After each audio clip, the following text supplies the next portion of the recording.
Cette actualité vous est présentée en collaboration avec Cryptost Academy.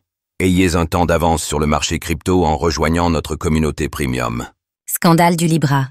Le ministère de la Justice des États-Unis aurait lancé une enquête. Une difficulté de plus pour Javier Milei? Le président argentin pourrait faire l'objet d'une enquête de la part du ministère de la Justice, DOJ, des États-Unis. Le co-créateur du Libra, Hayden Davis, est également ciblé. Il est désormais accusé de corruption.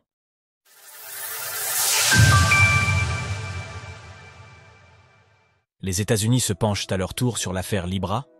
D'après un rapport du média local La Nation, des agents de la section des fraudes de la division criminelle du DOJ ont déjà commencé à collecter des données en vue d'une possible action en justice. Pour rappel, Javier Milei avait fait une promotion brève mais catastrophique d'une crypto-monnaie douteuse qui avait conduit à la chute du cours. Le scandale avait alors éclaté et des éléments avaient émergé plus tard, faisant état d'une possible corruption de sa propre sœur qui aurait été payée pour mettre en avant la crypto-monnaie. Par ailleurs, si le ministère de la Justice des États-Unis s'intéresse à l'affaire, c'est que Hayden Davis, le co-créateur de Libra, est américain. Il a par ailleurs participé au lancement du Melania, la crypto-monnaie tout aussi douteuse de Melania Trump, l'épouse du président américain. Coinbase, Une méga escroquerie qui pourrait susciter l'intervention du FBI. Hayden Davis se serait vanté par message d'avoir influencé directement Javier Milei, expliquant qu'il versait de l'argent à sa sœur et que le président argentin signait ensuite « tout ce que je veux ». Selon La Nation, cette méga escroquerie aurait aussi été portée par un homme de Singapour, Julian Pei, ainsi que les hommes d'affaires argentins Mauricio Novelli et Manuel Terrones Godoy.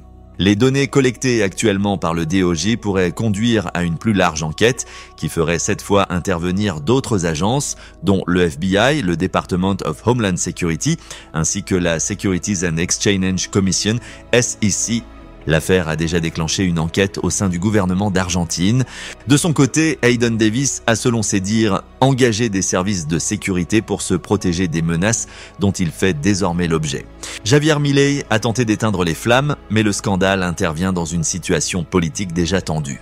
Le président argentin fait désormais l'objet d'une enquête pour corruption, avec des appels à démissionner de la part de l'opposition. L'affaire, qui montre bien les limites des crypto-monnaies promues par des personnalités au pouvoir, fera sans doute date et pourrait créer quelques jalons légaux pour l'avenir.